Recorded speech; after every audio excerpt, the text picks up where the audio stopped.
friends, welcome back to my channel. So today I wanted to introduce something that I want to start doing on my channel pretty much every month or so, depending on how you guys receive this, how well you like this video, and it is Chit Chat Tea and Get Ready With Me. So kind of think Jessica Braun's coffee and chat she does, where she just sits there and gets ready, answers some questions that you guys give her, and that's kind of what I want to start doing on my channel. So as I just said, I'm calling it Chit Chat Tea and Get Ready With Me. I have my tea right here. I have my Earl Grey black tea. I love black tea as long as I put a little bit of sugar in it. So yummy to me. So that is what we are going to be doing today. Just getting ready, chit-chatting, answering some questions that I got on my Instagram stories. I put up one of those like question box a few days ago and said, hey, I want to start this on my channel. Go ahead and send me questions, anything you want to know about me. If you are not following me on Instagram, go ahead and do so. I will have it linked down in the description box for you, so that way next time I do this style of video, you can be involved and you can ask me a question. But I got a lot of really awesome questions that I'm excited to answer. So thank you to all of you guys who participated and gave me a question to answer. And other than that, if you are excited and you want to chit chat, hang out, maybe get ready with me at the same time, two friends hanging out, chilling and talking, then let's go ahead and get started. I'm not going to be really telling you as I get ready what makeup products I'm using, but I will have everything linked down in the description box below in case you are curious and you want to know what I'm using on my face. So the question I'm going to start out with is the one that I honestly got the most, and that is, why did I start a YouTube channel? So this is kind of like a two-part answer. The first part is probably everyone's reasoning behind starting a YouTube channel, and that is because I love makeup so much. I have for like over a decade of my life. I started wearing makeup in like 7th grade, and even when I was younger, I would steal my mom and Nana's lipsticks and just put on their makeup when I was little. So I've just always loved it. I started my makeup Instagram page 2.5 years ago or so, and I've had a couple people on there over the years tell me, hey, why don't you start a YouTube channel? I would watch it, I would support you, I think that you would be good at it. And I always was flattered when they said that, and I always told them back, like, thank you so much, I really appreciate your support. I just don't think that's in the cards for me right now, like maybe one day. And that was pretty much because I was terrified. Like, I was just really scared to start a YouTube channel, which I think is a very common feeling to have when you're starting something new and adventuring out. And I didn't know how to edit videos or really anything. I don't have much equipment. I literally have a tripod that has a little tiny ring light and my phone and a Mac that is like 8 years old. I got it on my 21st birthday, and I'm gonna be turning 28 in June. So I've had this computer for a long time, and that's what I'm working with. A phone, a little tripod that I bought off Amazon for like 30 bucks, and an old Mac. So that was like the reason why I had a lot of people supporting me on my Instagram page, saying I would support you, I'd watch your videos, and I just was like blowing up my Instagram stories so much, especially during the pandemic. And I was just like, people are probably so sick of me just blowing up their Instagram stories 24/7. But I can pinpoint the actual moment in conversation that I decided, yes, I am going to start a YouTube channel. And that was actually a conversation I was having with my dad. Mike and I had gone to dinner at my parents' house over the summer, and we were just sitting there talking at dinner, and my dad made a comment about how he started his own business at 37. And I knew my dad, started his business when I was younger. It's like a printing business. And I remember having like the printing presses in our garage at first, and then they, expanded, bought a warehouse and all that. So I remember that, but I guess I just never put two and two together. And he made a comment that he started it at 37. And I thought to myself, Emily, if your dad can start his own business at 37, a decade older than you are, because I'm only 27, with a wife and 2 kids to support, because he had my mom and my sister and I, then why in the world can't I branch out and start a YouTube channel? You know what I mean? Like, that was probably scary for him to go out on a whim and start his own business with a family to support, and he did it, and it's successful, and it's been a really great business. Him and his brother are still in business together after 25 years. And I thought to myself, why are you so scared? Just start a YouTube channel. The worst that can happen is no one's gonna watch it, and then that's that. And then you just maybe stop making videos, or still do it because it's something you enjoy. You know what I mean? I didn't know. I was like, you enjoy your Instagram account, you enjoy talking on stories, why not, try a YouTube channel? So here I am with a YouTube channel, and so far I am loving it, and I've been getting a lot of really great support from you guys. And I really genuinely love making videos, and it's a lot of fun. So I am glad that I took the leap of faith and started one. Another question I got a few times was, how did I know I wanted to be a teacher? Do I like teaching? All of that. So I didn't know I wanted to be a teacher. Little story time for you. I took a class my senior year of high school that was a gym class for the kids with special needs in my high school. And it was half general education kids like myself and half special needs students. And we, as a general education kids, would just kind of plan everything, kind of had free reign. We planned all the activities we did, and it was essentially a gym class that was normal, but we just made modifications for our special needs friends. We would either, use a bigger ball for a kickball game, or we would just play it at a slower pace, or we just would make changes so they were able to play it with us, if that makes sense. And that is where I really, really fell in love with the idea of doing something in special education. I loved that class. I thought it was so much fun. And it just really made me realize that is, the kind of the field I wanted to go into. But I never wanted to become a teacher and work in the school system. The whole time I was in college, I was kind of assuming I would either work for a company or a county or just do something else with special education. I never wanted to go into a school system and become a teacher. In my senior year of college, I remember talking to one of my professors, and I told her that I didn't want to student teach. I was like, listen, I don't want to go into teaching. I don't want to student teach. Like, am I allowed to skip that and I can just graduate with a special education degree? And she was like, yes, you can. But if I were you, I would still do student teaching. It's one extra semester. Get your teaching license. That way you have it maybe as a backup if you can't find a job or you change your mind. It's easier just to go ahead and do student teaching now and kind of like get it out of the way than have to come back and do it later in life if you want to go into teaching, which I thought was really good advice. So I ended up doing student teaching, and I loved it. I loved student teaching. I had such an amazing experience. My host teacher was awesome. The general education teachers we supported were really great. I really loved the kids. I just genuinely had a really good experience student teaching. And it kind of changed my mind. It made me realize, like, okay, well, maybe I do want to go into teaching and just maybe like try it out and see how it goes. And here I am 5 years later, still in the school system, still teaching, and I don't know if it's going to be something that I want to do forever, but it's what I'm doing for right now. I promise you guys I own more than one mug. I'm pretty sure I used this mug in my e.l.f. camo CC cream try-on that I was talking about filming early in the morning, and I had coffee. I promise you I own more than one mug. But segueing into that, a couple people asked, would I quit teaching and leave teaching if I could do this full time?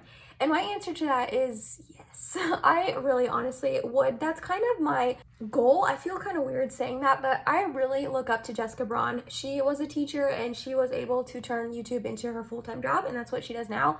And I really admire that, and I really think that is something that I would want to do if I'm able to. Obviously, I have a lot of work to do. I have a lot of things to still learn. I have to grow a lot. So I'm not saying that would be something I would do like right now, but if I was able to leave teaching and do this full time, yeah, I definitely would. That is definitely my goal and what I'm working for. I always tell people this, and I really do mean it. I like teaching, but I love makeup. So if I could do this full time and just talk about makeup all the time and try makeup and just be immersed in makeup all the time, I definitely would. I will say, I think if I did transition from teaching full time to doing this full time, I think I would struggle with it a tiny bit, only because with teaching, you kind of feel like you're making a difference, you know what I mean? So I think I may struggle a little bit with segueing from having a really meaningful job, but I still think I would enjoy this more, and I would be happier, and I would be more excited for my job every day, if that makes sense. Do I have friends where I live who also love makeup? Oh, not really. I have one of my best friends, Courtney, who she enjoys makeup, and like her and I talk about makeup, and she asks me advice, and we talk about it every once in a while, which I love that. I think it's really awesome to have someone, like you with similar interests, but she's definitely not into it as much as me, and my sister's not, my mom's not, my other best friends aren't. They all wear makeup, but they're not like into it like me, which kind of stinks, but then again, it's like we connect over other things. I've had the same group of friends for over a decade now, so a lot of my friends I've had from high school, and all of that. So I've just known them forever. So we just have other things in common. And then I've met really awesome people on here in my Instagram account that love makeup like I do. And I can just talk to them on a daily basis about makeup and stuff. So I will say my sister-in-law loves it as much as I do. So that is awesome. Her and I really bond over makeup, and we like talk about new things we try and that kind of stuff. So that is really, really fun. When Mike and I started dating and I met her and I realized she liked makeup like me, I was like, yes, finally. But yeah, so that's a really fun thing to have in my life for sure. My top 3 YouTubers.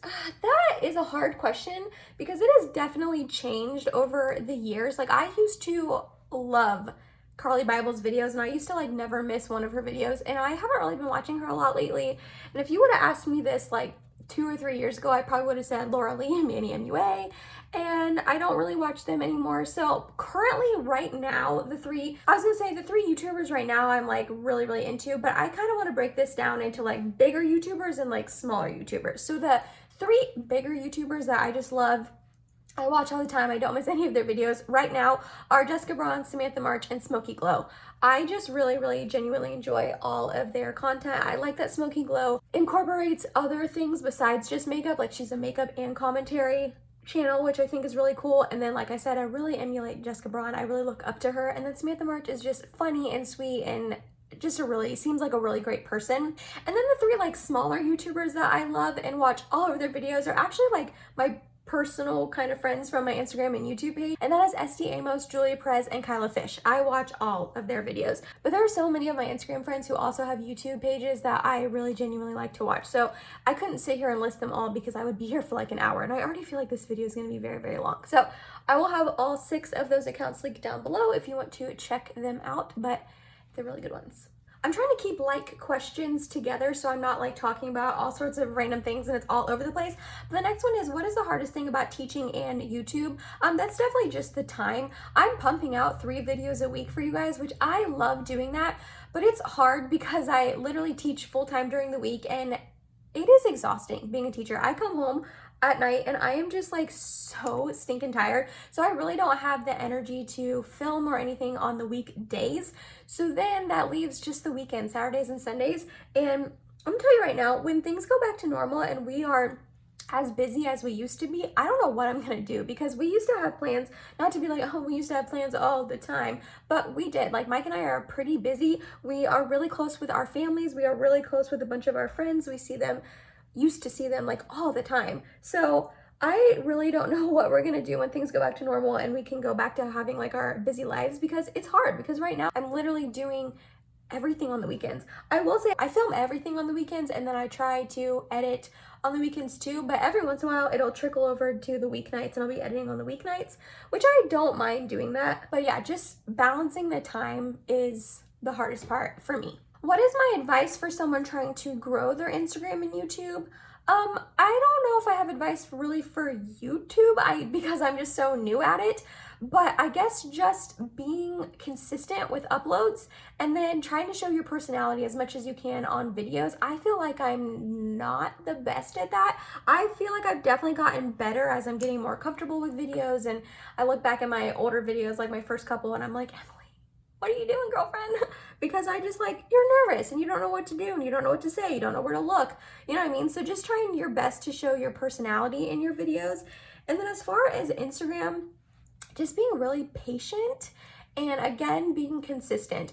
I have a lot of people who ask me on my Instagram account, like, how'd you grow your page so much, that kind of thing, because I'm almost at 10,000 followers, but like, I will look at their pages and I will look at their pictures and how long they've had their account, and like, some of them have literally had them for a couple months, and I'm like, I've been doing this for almost 3 years. I'm new at YouTube, but my Instagram account, I started in the summer of 2018. So I've been doing this for like 2.5, almost 3 years. Like when I first started and I was a couple months in, I did not have almost 10,000 followers. I'll tell you that. So you just have to really be consistent. And then I feel like I had a couple things that people kind of like knew me for. Like for the pandemic and all that, I would do like weekly makeup baskets, and I think people really enjoyed that. I would pick what makeup I was gonna wear for work that week, and I would just put it in this cute basket and talk about what I was gonna, use all week for work. And then I started a hashtag called Makeup Macro Monday, which is like up close macro shots of makeup, skincare, whatever you want to do. And people tag me in that and say like I created it and all that. So that's like getting the word out. So maybe just trying to find something that really makes you stand out a little bit. I have a lot of really good friends on there that I have been friends with for almost 3 years now, and we try to share each other's accounts and talk about each other's pictures and talk about each other on, posts and stuff like that, kind of like how on YouTube I try to do that. Every time I talk about one of my friends, whether they have a YouTube account or an Instagram account, I always try to link them down below because I want to spread the word and I want like everyone to know about them because they're my friends and they're awesome. I think that's it. Just being patient, consistent, and being a good friend on the platform and all of that. If that makes any sort of sense. I feel like I'm just rambling. I'm not making much sense, but yeah, that would definitely be my advice. Patience, consistency are the top two. Another question I got was my thoughts on controversial brands and cancel culture. So with the brands, it doesn't make sense to me that a brand would want to come out with a product that not everyone can use. That just literally does not make sense to me. I do not understand that at all. I mean, I definitely think we should give brands a chance, like if they rectify the situation and they fix it and come out with a shade expansion or anything like that. But it just doesn't make sense to me why anyone would launch a product in the first place that doesn't fit everyone. You know what I mean? It just doesn't make sense to me. And as far as cancel culture, I don't want to say the wrong thing or offend anyone or upset anyone, but I'm like on the fence about cancel culture. So I think people can change and people can grow and they can learn from their mistakes. Like I used to say the R word, and I'm literally a special education teacher now. When I was in junior high school, I used to say that all the time as like a meaning to say like that's stupid. And now I would never say that word. And when people say it around me, I literally look at them in the eye and say, please don't say that around me. I do not like that word. I don't appreciate you saying that. And I will stick up for, my belief in not saying that word. You know what I mean? So I would hate for like an old, conversation or something to come up with me using that word to show what type of person I am, because I definitely would never say that now, if that makes sense. So I think with the whole cancel culture, I think people need to maybe show that they really truly have changed. But then the other part of me is like, I don't really have a say in all of that, because most of the time when people are saying comments that have them get canceled, they're racist comments or something like that. And me as a white woman, I don't get the say in saying we shouldn't cancel this person because of those racist, remarks they made, because it was years ago. That's not my place, because those comments didn't offend me personally. They weren't, not that they didn't offend, they weren't directed at me. You know what I mean? So it's not really my place, I feel like, as a white woman to negate that and say like, no, we shouldn't cancel that person because of those racist remarks, because they're, like I said, they weren't aimed at me. You know what I mean? I hope I'm getting this across correctly. I hope I'm not like just rambling and not making sense. Now, I also think that there comes a point where just too many things will come out about a person's past, and they should not be in the position, maybe financially, that they are now. Like Shane Dawson, Jeffree Star, they should be canceled. You know what I mean? Because so many things have came out. If it's like one or two things and they apologize and they show that they are really remorseful and have changed and they're not that person anymore, I think it's, worth taking a look at. But I think it comes to a point where there's just so much that has came out about a certain person and you're just like, I can't forgive that. Okay, my favorite show as a kid. Ooh, I was a TV watcher. Definitely SpongeBob though. I loved SpongeBob when I was little. I used to get up early every single morning to watch that show. I loved it. I thought it was so stinking funny. Also, any hobbies outside of makeup? Ooh, I'm pretty boring and I really don't do a whole lot of things outside of makeup, not gonna lie. Mike and I like to hike. We don't do it as much as we should, but we enjoy it when we do hike. I feel kind of cheaty saying this, but reading is kind of a hobby of mine, but only like recently. So I wrote down some goals that I have for 2021, and one of them is to read the Harry Potter series. If you've heard in a couple of my other videos, Mike and I started watching the movies. I had never watched the movies, I never read the books, nothing. I've just never done anything with Harry Potter in my 27 years of life. So we started watching the movies a couple months back, and we watched 4 of them. And I told him, I was like, man, these are really making me want to read the books. And our friends own all of the books, so I went ahead and borrowed the first couple. So I've been reading the first book. I just started like this past week, and I'm about halfway through it, and I really like the book. So I guess reading, and then just hanging out with friends and family. We're both really close with our families. We both have a really nice group of friends because we met each other kind of older, if that makes sense. I was almost 25 and he was almost 26. No, I was almost 24 and he was almost 26 when we met. We both had like a pretty established group of friends when we met, so we just kind of like mesh them together and hang out with both of them. So other than that, I don't have like a ton of hobbies like knitting or cooking or anything like that. I'm pretty boring. Also, I was asked my favorite artist or album. Okay, I love One Direction. I do. One Day for Life. I have seen them in concert like 4 times, I believe. I love them. And I also really love Ed Sheeran. He's another one I've seen in concert probably like 5 or 6 times at this point. But if I had to choose one, like if I had to choose my favorite to listen to like the rest of my life, I would actually choose Jason Mraz. I love him, and I have for a very long time. And for my favorite album, I chose one of his. I don't know. I probably, if I had to choose one album, I feel like I might choose Ed Sheeran's first album, the Plus album. I love that album. But I chose Jason Mraz's Yes album for a couple reasons. One, our wedding song is on that, Best Friend. If you want to take a listen to that song, it's very cute, and that was Mike and I's wedding song that we danced to at our wedding. And then also that album has a really special place in my heart because when I was in college, I lived in an apartment, as most people do, and I lived next to 2 really loud men. And how our apartments were set up, their downstairs like living room area was wall to wall with my bedroom, and they just would be so loud all the time at like all hours of the night, and I never could get any decent sleep. And so I would turn on that Yes album on my phone and just listen to it over and over as I was falling asleep to just help drown out their noise and like relax me. And it's just such a calming, relaxing album, and I just love it so much. If you've not heard that album or really listened to Jason Mraz, he's kind of funky. Some of his songs you're like, but I love him so much that I like everything he comes out with. But I've seen him in concert 2 times, and he's just, I love him. I think he would be my favorite. I thought this was a really sweet question, but someone asked what my favorite thing about my husband is. You guys, I don't even know if I could pick one thing, I'm not gonna lie. If I had to choose one thing about him, probably just his personality, which I know is kind of like a cop-out, like, oh, his personality. Like, of course you like his personality, you married him, but he just is he's just a good person, and he is witty. Some of the jokes he comes up with and says, I'm like, like, he's just hilarious. He could literally talk to a brick wall. He could talk to anyone, which I love that about him. I love that he is outgoing. He's not afraid of like new situations and being around new people, because he's just like, I can just talk to him. He just has that type of personality that people want to be around and people think is funny, and I just am drawn to that part of him. He's also very smart. He's good with money. If he doesn't know something, he'll look it up. He's just an all-around really awesome guy. He is the best thing that has ever happened to me, like truly. I've had 2 other kind of like serious relationships, and when him and I started dating, I like didn't even know you could be that happy in a relationship. I honestly didn't. I never pictured myself being as happy in a relationship as I am with him. He is just the best thing that's ever happened to me. Like I'm just a really lucky girl to have him, I'm not gonna lie.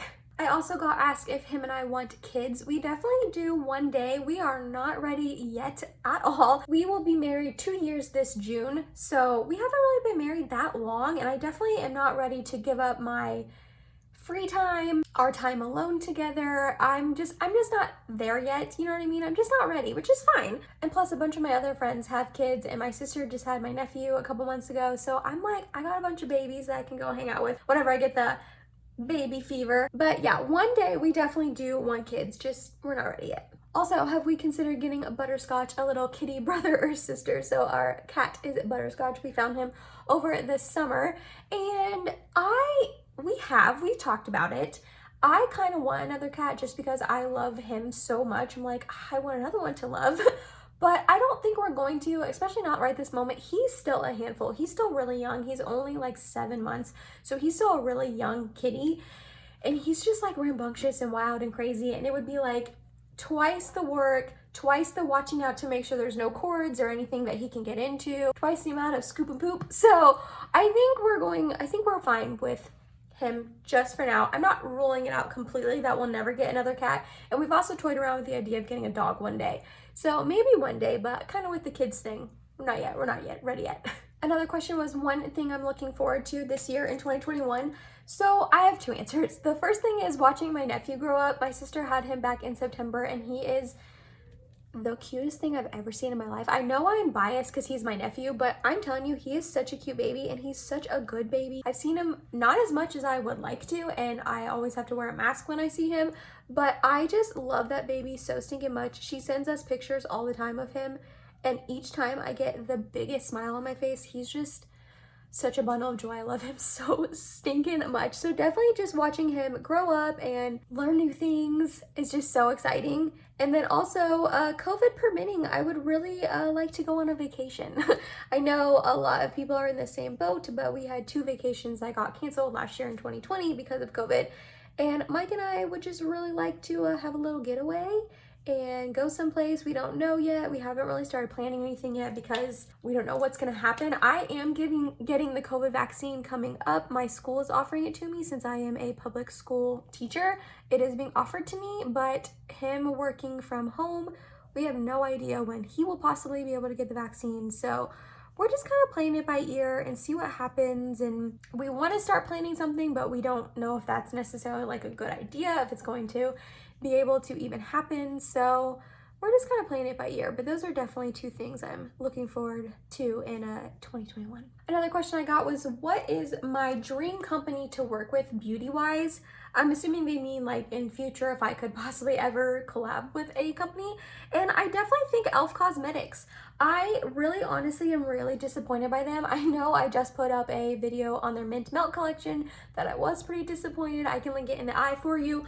But for the most part, I am rarely disappointed by e.l.f. I think they come out with really amazing products for really great prices. And that's another thing. I would want it to be with a brand that isn't insanely priced. Especially being a teacher, I know how important it is to be able to, buy good makeup for an affordable price. So I definitely think e.l.f. would be one of my top brands that I would want to work with in the future. Another person asked how I decide what eyeshadows I pick to go with what outfit. And honestly, I really don't put too much thought into it. Most of the time I do my makeup first and then I kind of do my outfit around my makeup, if that makes sense. But I usually don't stress about it too much. Obviously, if I have an outfit in mind that's blue, I'm not gonna wear like bright blue or bright purple eyeshadow or anything like that. If I don't know what I'm wearing, I'll usually go with a really neutral look that will go with a lot of things. And then obviously if I do have an outfit planned, I just kind of go around that and go with makeup that I think would match it a little bit. Maybe not like matchy so it's all like, it's like too planned, but something that'll go with it so it won't clash or won't look weird, if that makes sense. Another one I got is, what is my makeup goals for 2021? To buy less of it. Not gonna lie. Obviously 2020 was a very hard year. I used buying makeup as a way to make myself feel better a lot of the time. I also really got into cream products over 2020, so just to be more smart about how much I am buying of it. Like I did a palette ranking video, I can link up in the eye for you, where I acquired 27 eyeshadow palettes over 2020. And that's just way too many. I don't need that many eyeshadow palettes, you know what I mean? I have a lot of really amazing products in my possession right now. A lot of really awesome foundations I love, mascaras I love, blushes, highlights. So I'm just going to be a little smarter about how much I am buying and just try to buy less, because I just don't need that much, if that makes sense. I would love to hear what your makeup goals are for 2021 though. I would love to know if you're just planning on panning a bunch of your makeup, if you want to just buy it all and try it all, if you want to be smarter about your purchases, maybe go cruelty free. Like I would love to know what your guys' makeup goals are for this year as well. So drop this in the comments for me, please. I also got asked my thoughts on JLo Beauty. I'm not going to be purchasing anything.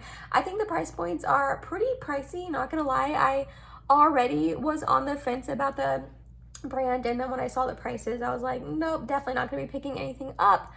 I've heard a couple people saying this, which I agree with. They're kind of saying that she's claiming that she has the perfect, beautiful, glowing skin she has because of these products, and it's like, really? Like, you have that beautiful, glowing skin because you have a nutritionist that helps you eat healthy, and you work out all the time, and you probably have the best dermatologist ever, and it's like, I don't know, to claim that you have that perfect skin because of those products is probably a little bit of a stretch in my eyes. And then, like I said, the price point is pretty pricey. So I'm not going to be picking anything up, but I will definitely be looking forward to seeing reviews on it. Second last question I'm going to answer is my favorite and least favorite part of my makeup routine. My least favorite is definitely applying mascara. I hate applying mascara. I hate curling my lashes. I hate applying it. I'm always afraid I'm going to stick my eyeball. I love how mascara makes my lashes look. I like the result of it, but the actual application of it, I do not enjoy. And then my favorite part, probably blush. I love blush. I love blush so much. I recently did a blush declutter. I can also link up in the eye for you. I just love it so much. I think it just brings so much life to your cheeks and just make you look so awake and fresh and pretty. And I love applying blush. And then my last question I'm going to answer is, what is something from 2020 that helped you grow as a person? And that's definitely starting this YouTube channel. I was just so scared for so long, and I finally was like, just do it and see what happens. And I am so glad that I did. I'm having so much fun making videos for you guys. The support I have gotten from all of you guys has been so amazing. I can't believe I'm at like 1,200 followers. I didn't even think I would reach 1,000 within the first year. And I am at 1,200, and I've been doing this for a little under 6 months. So I'm just really grateful for you guys and your support. And I'm really glad that I decided to get out of my comfort zone, try something new, even though I was scared to death. And I just am really having fun, and I just appreciate you guys. So thank you all for your love and support on my channel. I appreciate it way more than you know, and way more than I can convey to you guys. And that was it, you guys. That was my first episode of Chit Chat, Tea, and Get Ready With Me. I hope you enjoyed watching this. I hope that it was entertaining for you to watch, and I wasn't just rambling on, and I made sense, and I was getting my points across that I was hoping to get across with some of those questions. I hope this gave you a chance to just get to know me a little bit better. And like I said before, I will have my Instagram linked down below in the description box if you want to go give it a follow. So for the next time I do this video, you can participate and ask any burning questions that you want to know about me as well. Also, like I said below, I will have all my makeup linked down below in the description box in case you are curious about what I use. They are affiliate links, so if you choose to shop through them, I get a little kickback. So thank you so much for that if you choose to do that too. If you made it to the end of this video, thank you so much. You're awesome and I love you. Please subscribe if you have not yet, and I hope to see you in my next video. Bye guys.